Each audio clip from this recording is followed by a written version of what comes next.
Hola hermanos, nos da gozo que estén reunidos y bueno, también le damos muchas gracias al Señor porque ustedes pueden estar reunidos ahí en casa en estos momentos. Aunque separados físicamente, no deben olvidar, hermanos, que estamos unidos en el Señor.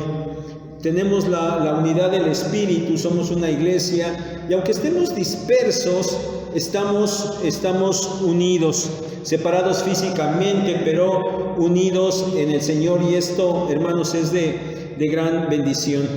Pero bueno, ustedes saben que vamos a seguir así mientras esta pandemia dure.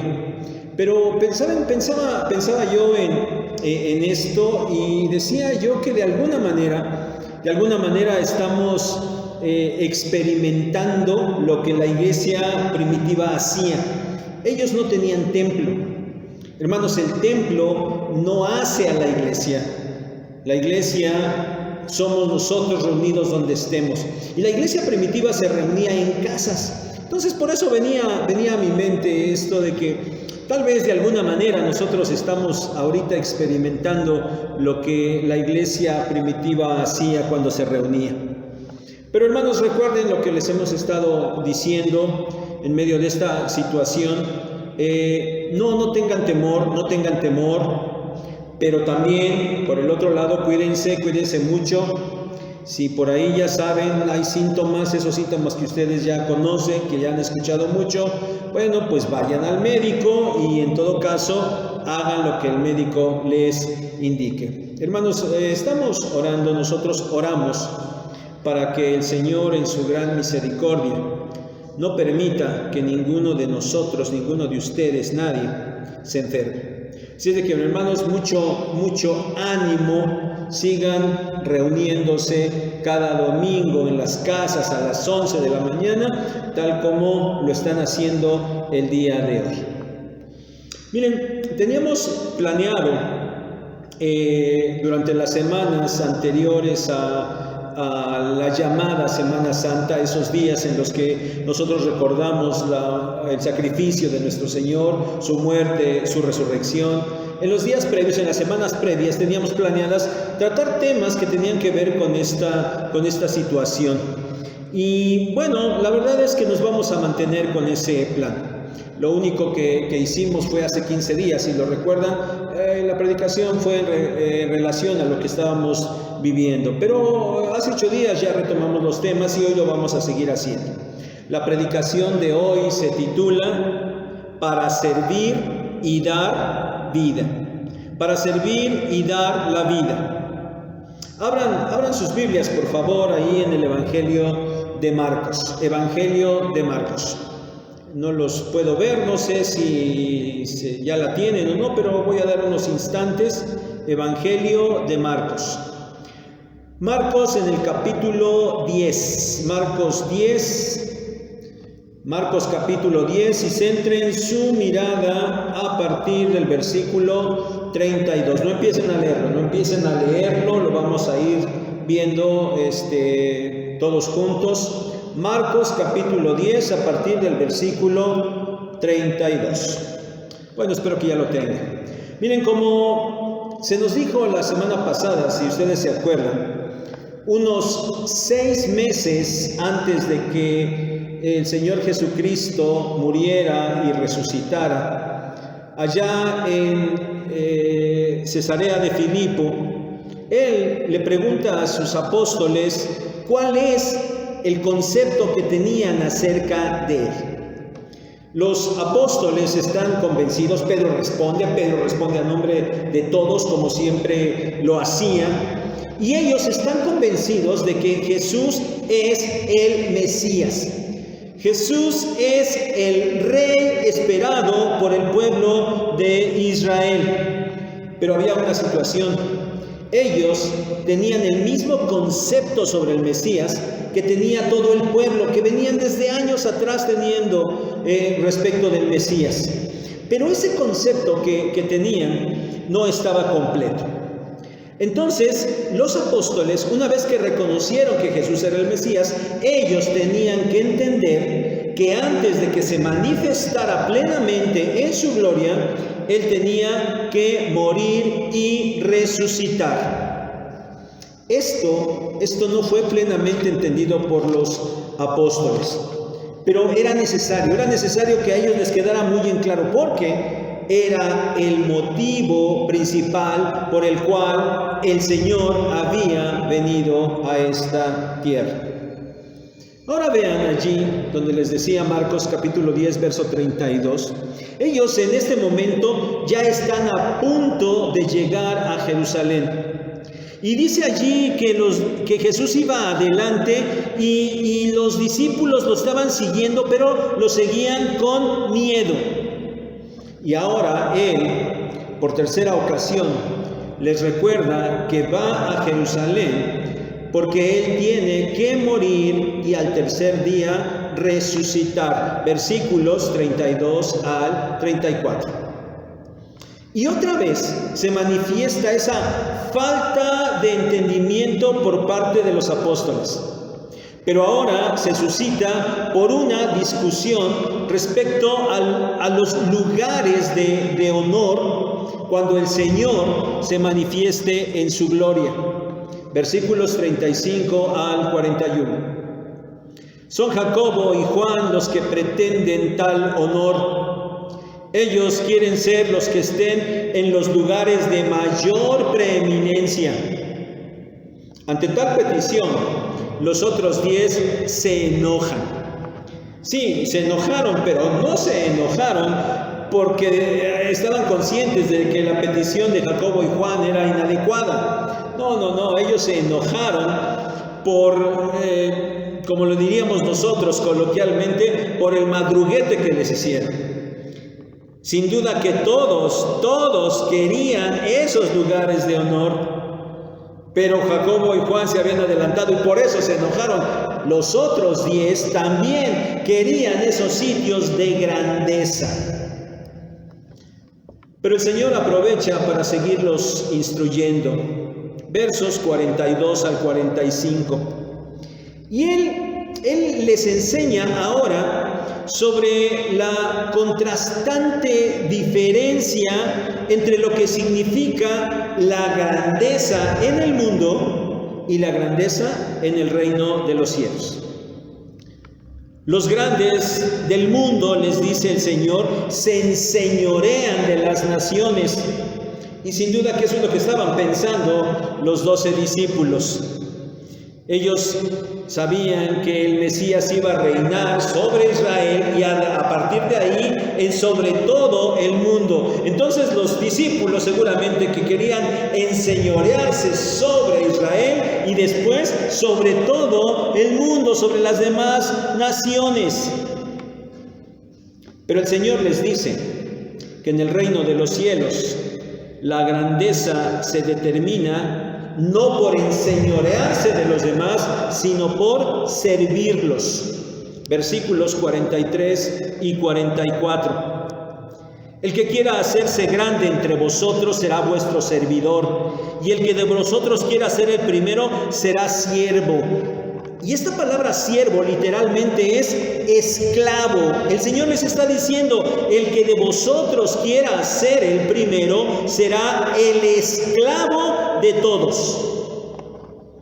Y ahora el Señor termina su enseñanza poniéndose a sí mismo como el ejemplo de servicio y entrega. Verso 45.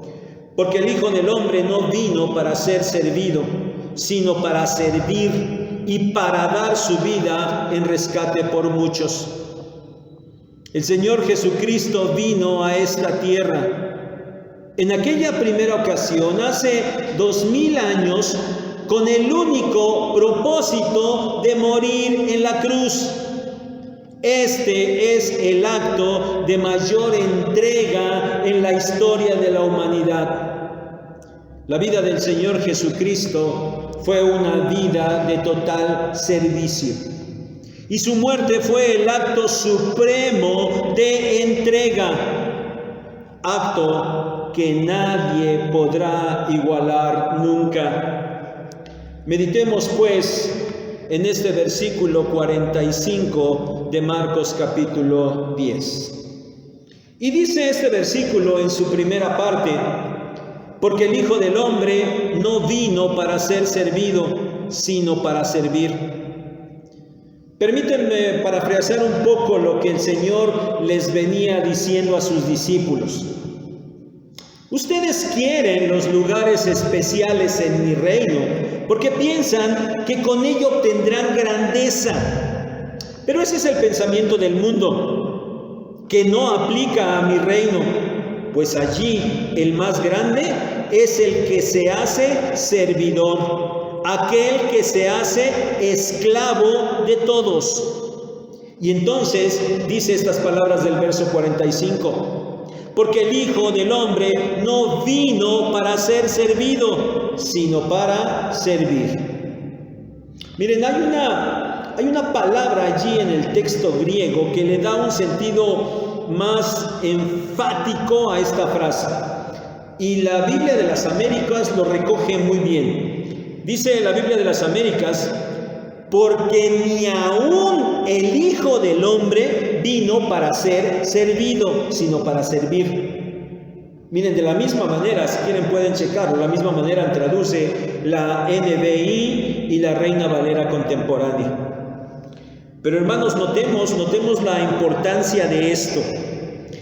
Los discípulos querían ser los más grandes, evidentemente para ser servidos.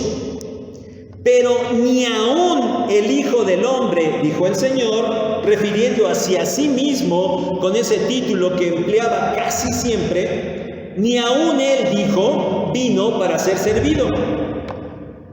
Miren, los discípulos ya lo habían reconocido, ya habían determinado quién era Él.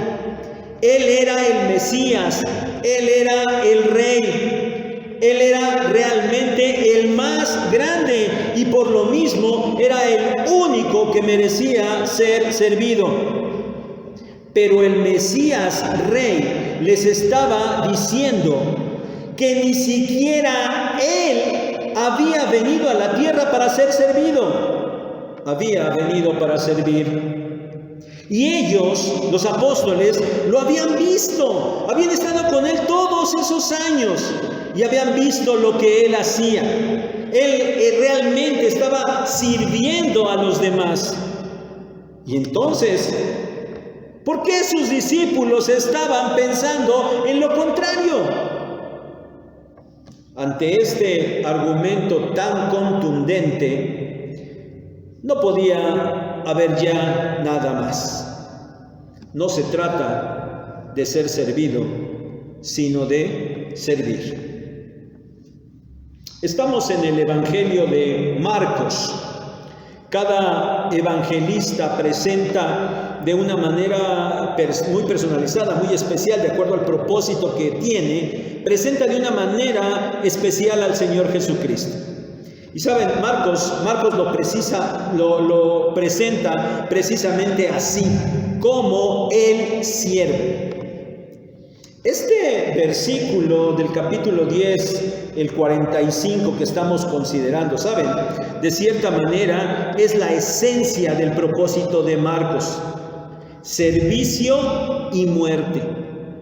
Marcos en el Evangelio hasta aquí ha registrado cómo el Señor Jesucristo verdaderamente ha sido un siervo. Él ha servido a los de su pueblo, les ha enseñado, los ha sanado, los ha librado de demonios, los ha alimentado. Una vida de verdadero servicio. Aquel que merecía ser servido por todos se humilló y sirvió como un esclavo.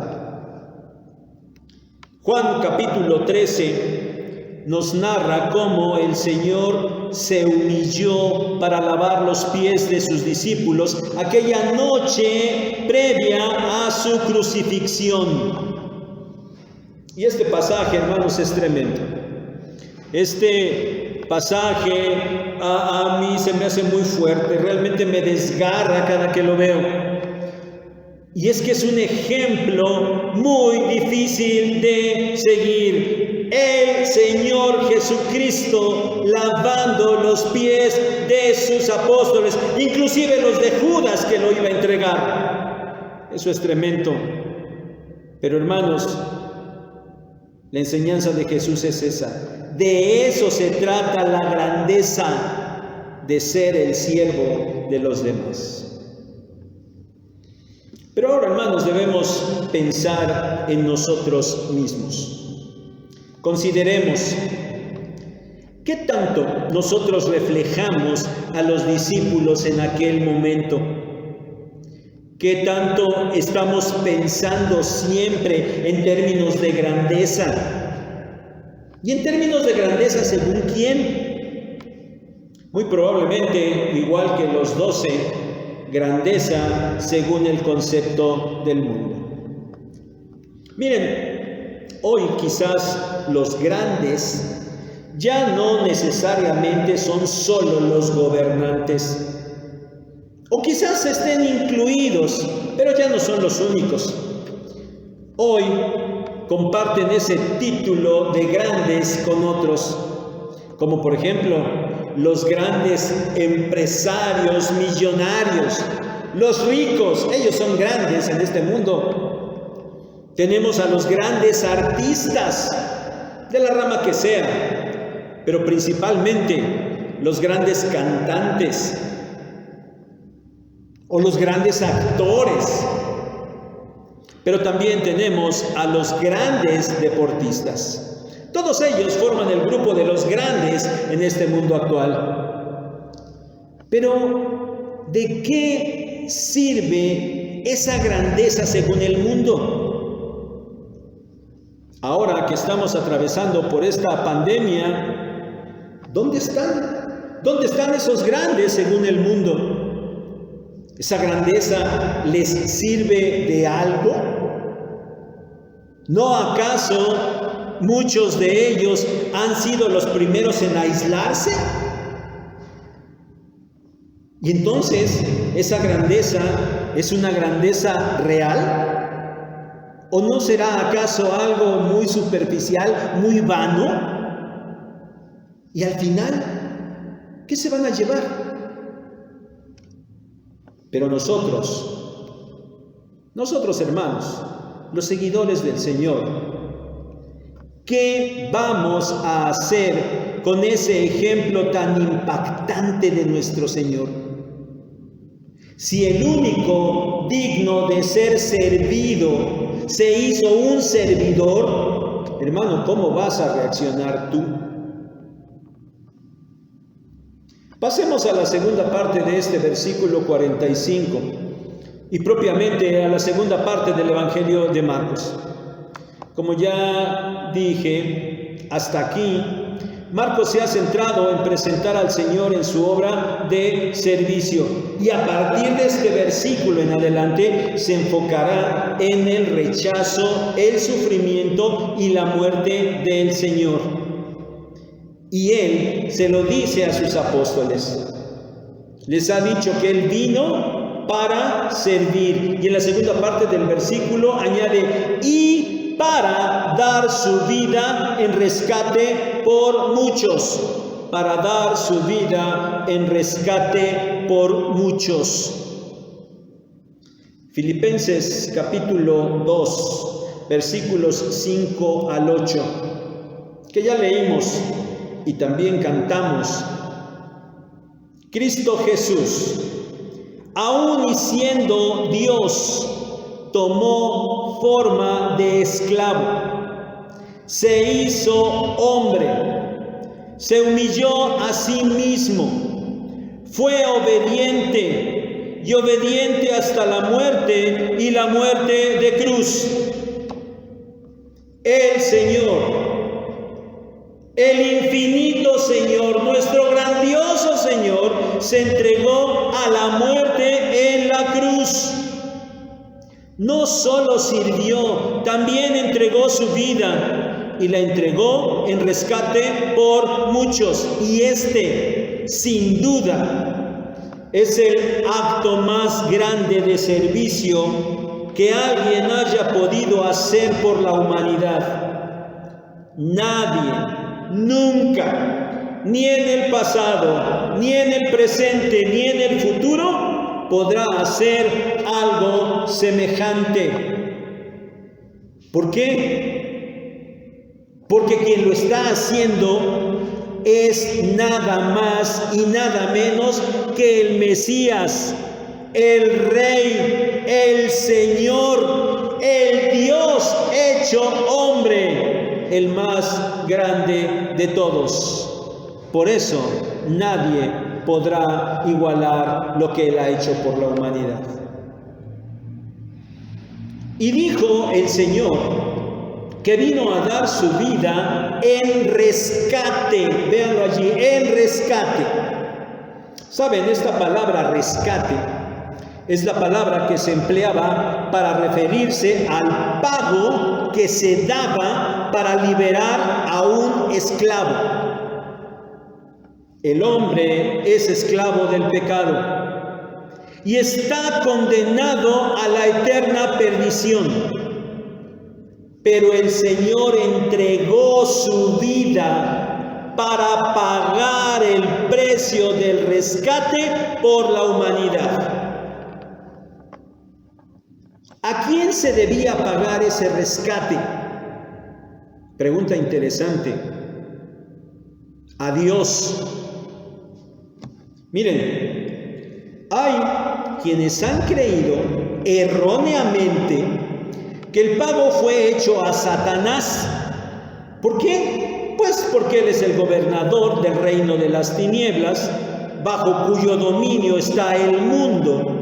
Y por eso algunos piensan que si él estaba en posesión de la humanidad, entonces el pago se le tenía que hacer a Satanás. Pero hermanos, eso es incorrecto, ese es un gravísimo error. El pago fue hecho a Dios. Quien había sido ofendido por el pecado era Dios.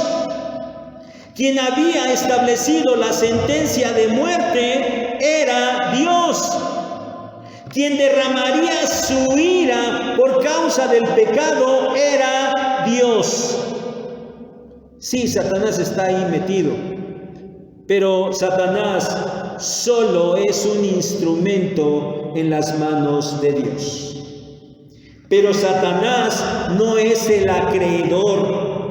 La deuda es para con Dios.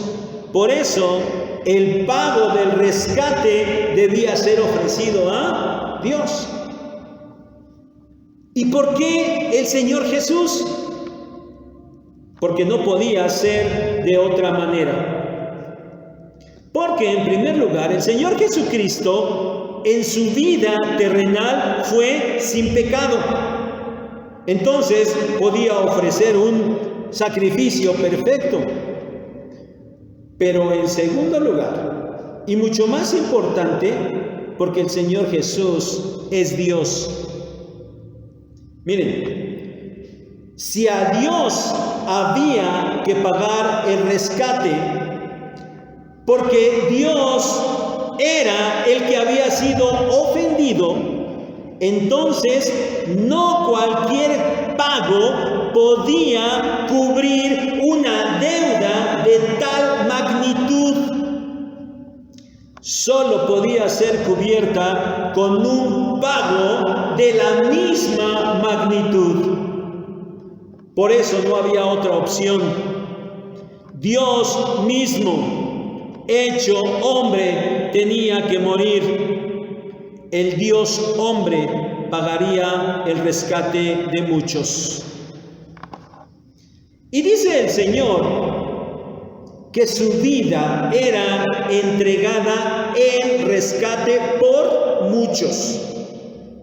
Por muchos. Miren, esta palabrita por quiere decir en lugar de. Es decir, el Señor entregó su vida en lugar de la de muchos. Y esto nos habla de la muerte vicaria del Señor. ¿Qué significa esto? La muerte sustitutoria del Señor. Es decir, Él, el Señor, murió en lugar de los muchos pecadores. Miren, hay un asunto interesante en relación al alcance de la muerte del Señor, que ha sido muy debatida por los teólogos. Unos dicen que el Señor Jesús murió por todos, por el pecado de todos los hombres, por el pecado de todo el mundo.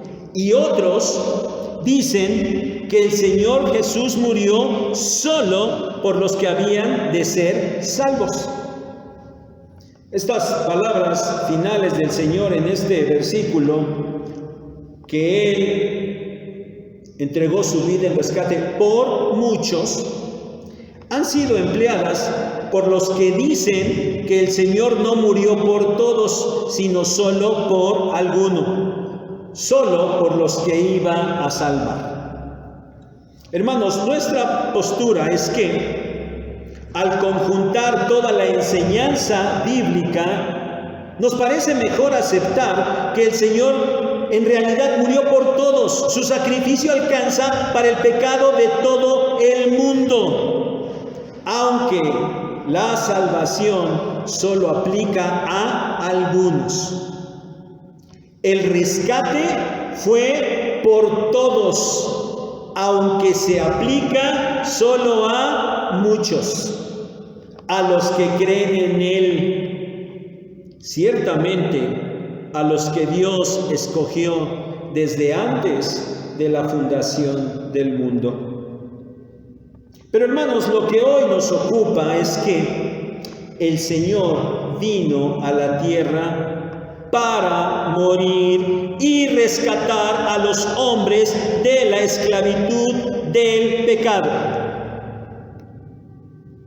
Y en estas palabras es el Señor mismo quien lo está diciendo. Él está manifestando claramente, y esto nos dice que Él estaba consciente, muy consciente, plenamente consciente de quién era Él y qué es lo que Él había venido a hacer. Él había venido a entregar su vida.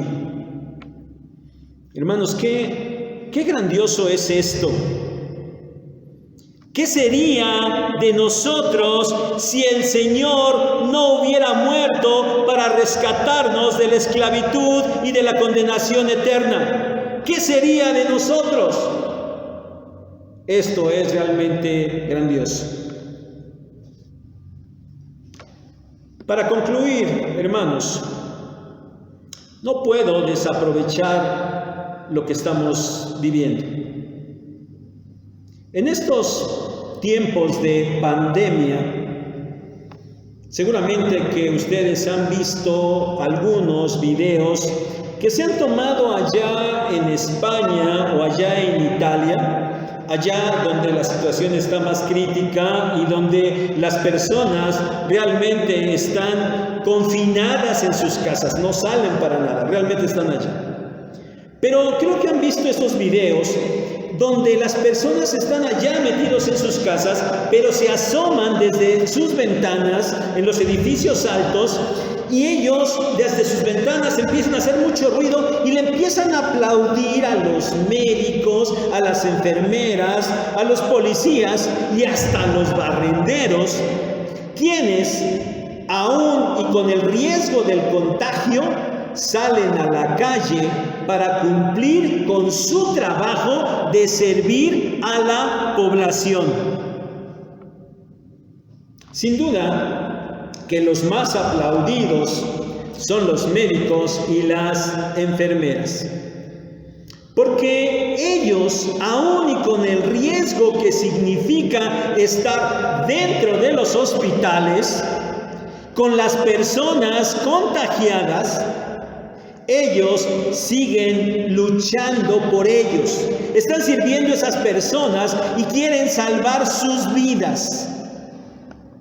Miren, yo estoy completamente seguro que una vez que pase toda esta situación, Los médicos y las enfermeras serán objetos de un sinfín de reconocimientos y de homenajes.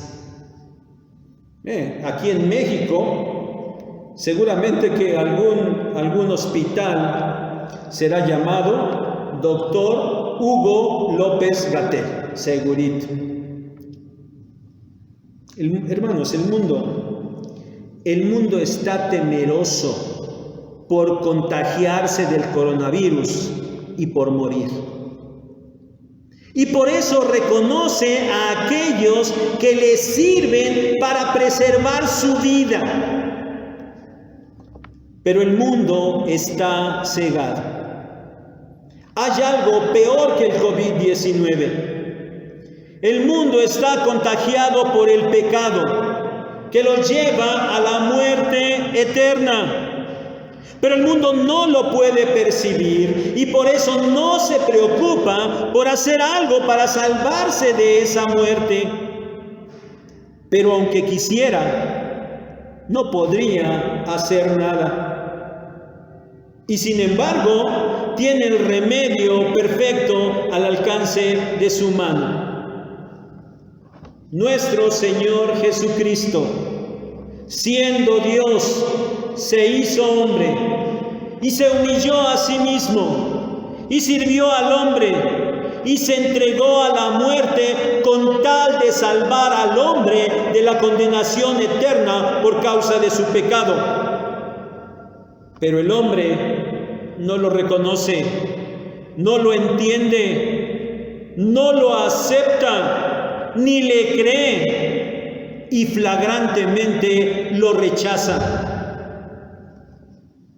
Pero nosotros, hermanos, en quienes Dios, solo por gracia, ha permitido que resplandezca la luz del Evangelio de la gloria de Cristo, nosotros que lo entendemos y que lo tenemos, debemos estar recordando siempre este hecho importante y debiéramos vivir agradecidos con lo mejor que podamos, de la mejor manera que podamos, aún en nuestra imperfección y en nuestra finitud, lo mejor que podamos, hasta donde nuestra limitación lo permita, deberíamos vivir agradecidos y entregados al Señor por causa de ese sacrificio que nos ha librado del peor de los males de la humanidad, el pecado y la condenación eterna. Miren, para ejemplificar ese sacrificio del Señor por nosotros, aunque como lo he dicho en muchas ocasiones, no será más que un ejemplo muy burdo, porque no habría palabras suficientes para describirlo correctamente. Y como cantamos al principio, ¿se acuerdan? Nunca sabré lo que costó ver mi pecado en la cruz. Sí, nos ha iluminado el Señor, sí, lo hemos entendido y lo entendemos bien, pero la verdad es que nuestra mente nunca podrá llegar a comprender lo que eso significó, ver al Señor en la cruz por causa de nuestro pecado. Pero como les decía, en ese ejemplo muy burdo, quiero que imaginemos algo. Imaginemos algo hipotético. Miren, supongamos que para salvar la vida de alguien que está muriendo por causa del coronavirus, se requiriera que se le fuera administrada sangre sana. Es decir, que su sangre infectada por el virus fuera sustituida, que se le pusiera sangre sana. Pero esto que fuera por medio de una transfusión directa de persona a persona.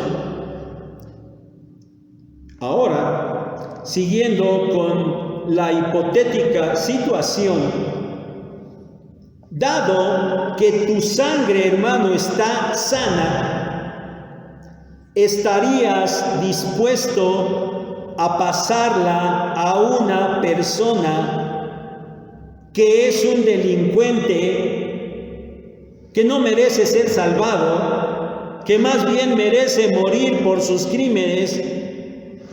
¿Estarías dispuesto a pasarle tu sangre sana para que él viva, sabiendo que su sangre contaminada pasará a tu cuerpo y que invariablemente tú morirás? ¿Tú morirás en el lugar de él? ¿Estarías dispuesto? ¿Lo harías? Mira, quizás me dirás, qué ejemplo tan exagerado, qué suposición tan extrema y tan drástica. Y seguramente que tendrías razón. Te estaría planteando hacer algo que estaría fuera de toda razón. Pero en ese ejemplo burdo, considera, eso fue exactamente lo que el Señor Jesucristo hizo por nosotros. Su vida no estaba contaminada por el pecado y nosotros no merecíamos ser salvados. Y sin embargo, Él entregó su vida y derramó su sangre y murió para que nosotros pudiéramos vivir. El Señor vino para servir, sí, pero sobre todo para entregar su vida en rescate por ti. Tremendamente impactante, ¿no te parece? Dios les bendiga.